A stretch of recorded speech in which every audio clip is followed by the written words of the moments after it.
தொடர்ந்து இந்த நேரத்திற்கான தலைப்புச் செய்திகளை பார்க்கலாம். மேட்டூர் அணையின் நீர்மட்டம் 90 அடியை தாண்டியது. கர்நாடக அணைகளிலிருந்து 85,000 கனஅடி நீர் வருவதால் டெல்டா பாசனத்திற்கு தண்ணீர் திறக்கப்படுமா என்று எதிர்பார்ப்பு.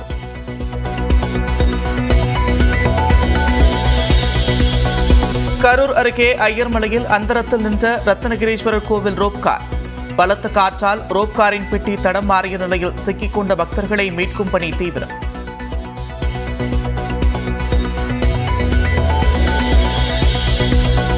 ஆம்சாங் கொலை வழக்கில் கைதான பாஜக முன்னாள் நிர்வாகி அஞ்சலை மேலும் ஒரு வழக்கில் கைது.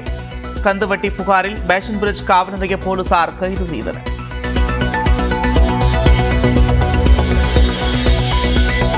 முதலமைச்சர் மு க ஸ்டாலினுடன் ஐக்கிய அரபு அமீரக அமைச்சர் அப்துல்லா பின் தவுல் அல்மரி சந்திப்பு.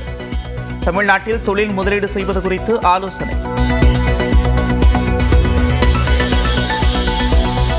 நீட் தேர்வில் 19ஆம் கேள்விக்கான கருணை மதிப்பெண்ணை ரத்து செய்து புதிய மதிப்பெண் பட்டியல் வெளியீடு. உச்சநீதிமன்ற உத்தரவுப்படி தேசிய தேர்வு முகமை நடவடிக்கை. தமிழ்நாட்டில் சட்டம் ஒழுங்கை பராமரிப்பதில் சீர்மிகு பணிகள். தமிழ்நாடு அரசு விளக்கம்.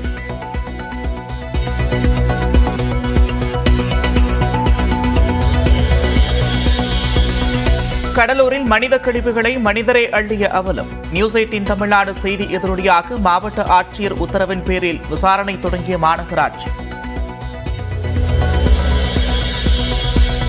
பாரிஸ் ஒலிம்பிக் வில்வித்தை போட்டி.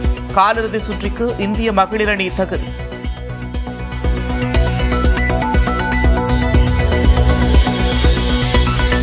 கப்பலூர் சுங்கச்சாவடி விவகாரத்தில் டிஎஸ்பி தலைமையில் நடைபெற்ற பேச்சுவார்த்தை முடிவில்லை. கோட்டாட்சியர் அலுவலகத்தில் நாளை மீண்டும் பேச்சுவார்த்தை நடத்த முடிவு.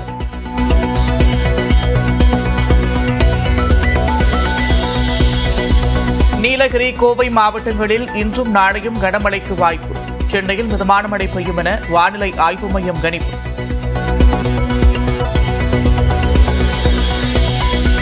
ஜாபர் ஷாதிக்கின் மனைவியிடமிருந்து 1 கோடி ரூபாய் பெறவில்லை என்று இயக்குநர் அமீர் விளக்கம்.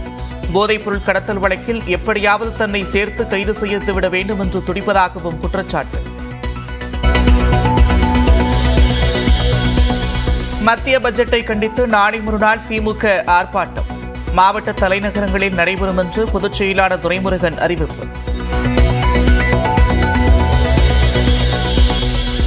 திமுக அரசுக்கு எதிராக காங்கிரஸ் நிர்வாகிகள் விமர்சனம் செய்ததாக புகார். தமிழக பொறுப்பாளரான அஜய்குமாரிடம் காங்கிரஸ் அறிக்கை கேட்டதாக தகவல். தமிழ்நாட்டில் முதலீட்டை ஈர்க்க கோவையில் மத்திய பிரதேசத்தின் தொழில்துறை அலுவலகம். கோவை நிறுவனங்கள் மத்திய பிரதேசம் வருமாறு அம்மாநில முதலமைச்சர் மோகன் யாதவ் அழைப்பு. மின்கட்டண உயர்வு, ரேஷன் பொருட்கள் தட்டுப்பாட்டை கண்டித்து ஆவடியில் தேமுதிக ஆர்ப்பாட்டம். 3 முறை மக்கள் தவறு செய்ததால் மத்திய பட்ஜெட்டில் தமிழகத்திற்கு எதுவும் கிடைக்கவில்லை என்று பிரேமலதா பேட்டி. தமிழக மக்கள் 3வது முறையாக தப்பு செய்கிறாங்க. இதுவரைக்கும் 3 முறை தொடர்ந்து இன்னைக்கு எம்பிக்களாக ஜெயிக்க வைக்காததுனால தமிழகத்திற்கு கிடைக்க வேண்டிய நியாயம் கிடைக்கல. அதனால தான் தமிழகத்திற்கு எந்த ஒரு சலுகையும் கிடைக்காம இருக்கிறது என்பதை மனவேதனையோடு நான் பதிய வைக்கிறேன். சட்டமன்ற தேர்தலுக்கான களப்பணியை திமுகவுக்கு முன்பாகவே தொடங்கியது அதிமுக என்று முன்னாள் அமைச்சர் ராஜேந்திர பாலாஜி விளக்கம். மத்திய பட்ஜெட்டில் தமிழ்நாட்டிற்கு நிதி ஒதுக்காதது வருத்தமளிப்பதாகவும் நியூஸ் 18க்கு பேட்டி. அதிமுக களப்பணி எப்பயும் ஆரம்பிச்சிச்சு. திமுக முன்னாடியே நாங்கள் ஆரம்பிச்சிட்டோம். அது மத்திய பட்ஜெட் தமிழகத்திற்கு எந்த விதமான நிதி ஒதுக்காதது மிகப்பெரிய வருத்தம் அளிக்கிறது. ஹீரோ டேட் கொடுத்து விட்டார் என்பதால் 40 நாட்களில் போட வேண்டிய செட்டை 15 நாட்களில் போட வேண்டியிருப்பதாக குற்றச்சாட்டு. கலை இயக்குநர் தச்சு வேலை செய்பவர்கள் நெருக்கடியாக இருப்பதாக ஆர்.கே. செல்வமணி பேச்சு. தங்கத்தின் விலை மேலும் 480 ரூபாய் குறைந்தது. 3 நாட்களில் 3160 ரூபாய் குறைந்தது. கர்நாடக அணைகளிலிருந்து அதிக அளவில் உபரிநீர் திறப்பால் மேட்டூர் அணையின் நீர்மட்டம் 90 அடியை கடந்திருக்கிறது. கர்நாடகாவில் காவிரி நீர்பிடிப்பு பகுதிகளில் பெய்து வரும் கனமழையால் அங்குள்ள அணைகளுக்கு நீர்வரத்து அதிகரித்துள்ளது. கிருஷ்ணராஜசாகர் அணை முழுவதும் நிரம்பியதைத் தொடர்ந்து அணையிலிருந்து 70,000 கனஅடி நீர் வெளியேற்றப்பட்டு வருகிறது. இதேபோல கபினி அணையிலிருந்து 16,792 கனஅடி உபரி நீர் திறக்கப்பட்டுள்ளது. இதன்படி இரு அணைகளிலிருந்தும் ஒட்டுமொத்தமாக 85,617 கனஅடி நீர் திறக்கப்பட்டுள்ளது. இதனால் தமிழ்நாட்டிற்கு வரும் நீரின் அளவு படிப்படியாக அதிகரித்து வருகிறது.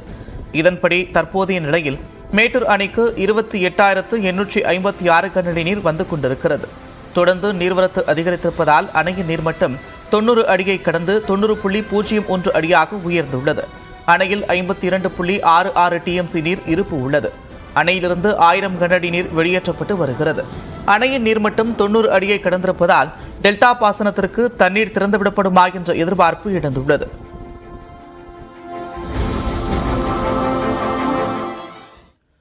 கோவை, நீலகிரி மாவட்டங்களில் இன்றும் நாளையும் கனமழைக்கு வாய்ப்பிருப்பதாக சென்னை வானிலை ஆய்வு மையம் தெரிவித்துள்ளது.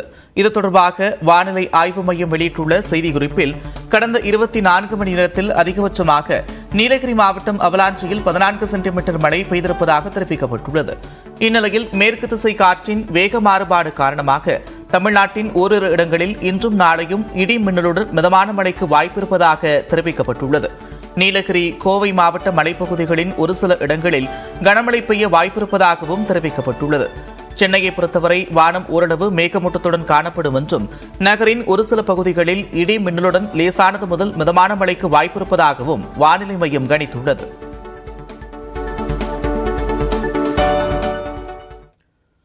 கப்பலூர் சுங்கச்சாவடி விவகாரத்தில் டிஎஸ்பி தலைமையில் நடைபெற்ற பேச்சுவார்த்தையில் முடிவு எட்டப்படாததால் நாளை கோட்டாட்சியர் அலுவலகத்தில் மீண்டும் பேச்சுவார்த்தை நடைபெறும் என்று தெரிவிக்கப்பட்டுள்ளது.